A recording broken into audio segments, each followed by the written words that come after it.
But there are other horrifying images from Iraq, from the country's devastated health system. This was not the work of Saddam, at least not directly.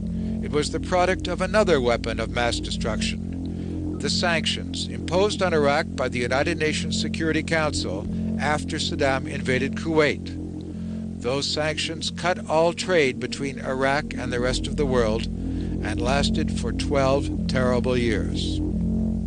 This sanctions program was devastating in its impact, probably responsible for the loss of 500,000 to over 1 million Iraqis, particularly children, but also adults. Dennis Holliday was the UN's humanitarian coordinator in Iraq until he resigned in 1998.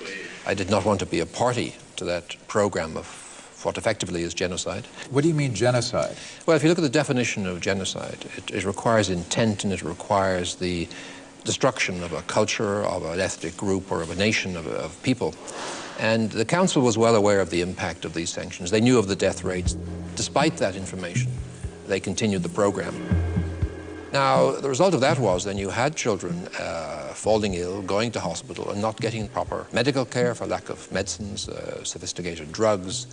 Even then the equipment for surgery and other essentials ran out after a year or two in the early 90s. Hans von Sponeck took over from Holliday until the year 2000, when he also resigned in protest. It was a terribly sad picture to see that lack of medicines that one can buy even without prescription, like, for example, rehydration fluids. People were dying in Iraqi hospitals.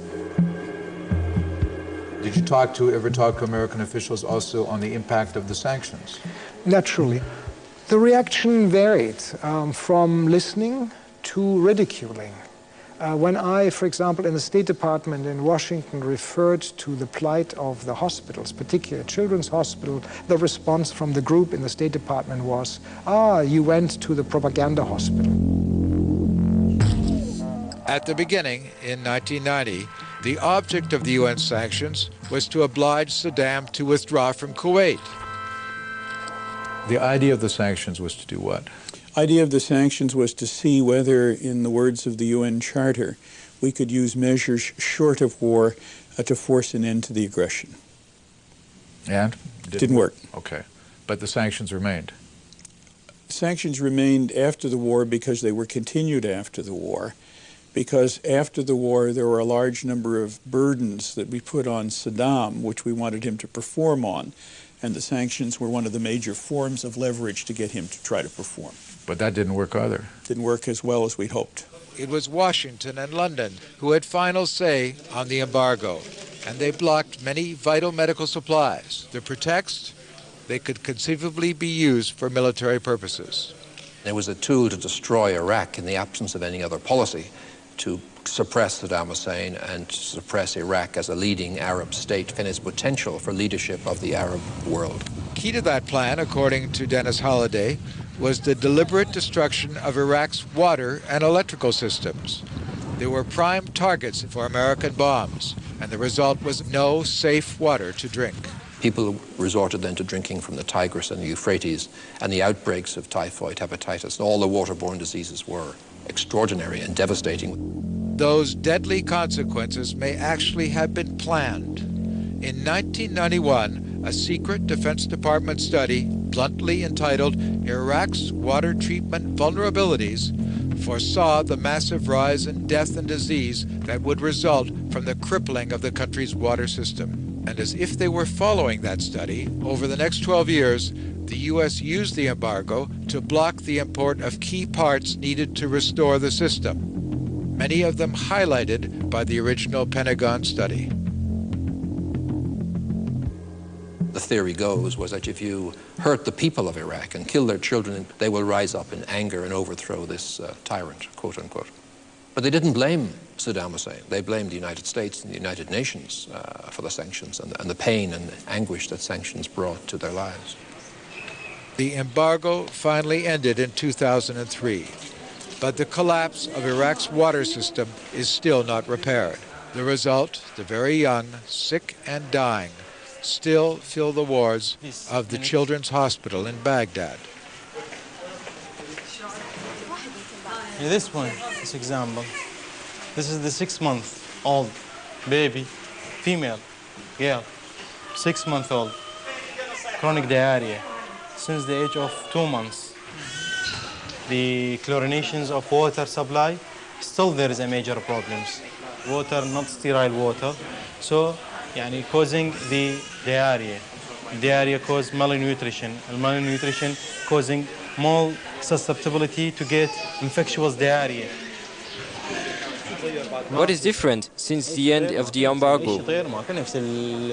Nothing has changed, nothing. We still don't have medicines. The suffering is still the same. In Washington, most members of the U.S. Congress, Republican and Democrats, supported the sanctions. I think the sanctions contained Saddam Hussein.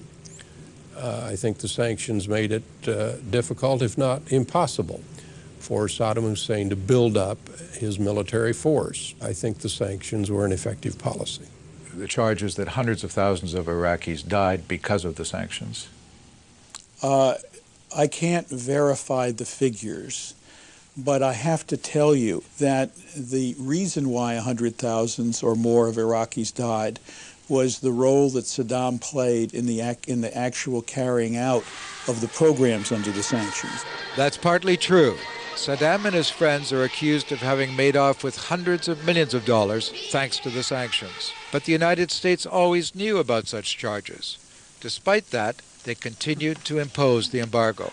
Maintaining the sanctions, knowing they're working or working only partially, knowing the impact that they're having on the people of Iraq, why keep them in place? Because there was no alternative program to have it done better. In 1996, a reporter from CBS television interviewed the American ambassadress to the United Nations, Madeleine Albright, about the Iraqi children who were dying because of the sanctions. On the internet, some pacifist sites copied some of the interview. Listen. We have heard that 500,000 children have died. I mean, that's more children than died in Hiroshima. And you know, is the price worth it? I think this is a very hard choice, but we think the price is worth it. This tells you the mentality of the U.S. administration. She said afterwards that she regretted having said that. Oh, come on. Regretted.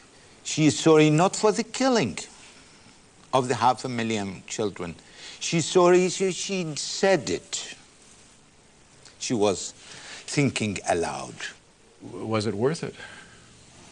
I believe it was worth having the sanctions on because in the end, in a strange way, they may have helped to produce the mindset that got rid of the weapons of mass destruction that we can't find now. So who's a bigger killer? The sanctions or Saddam?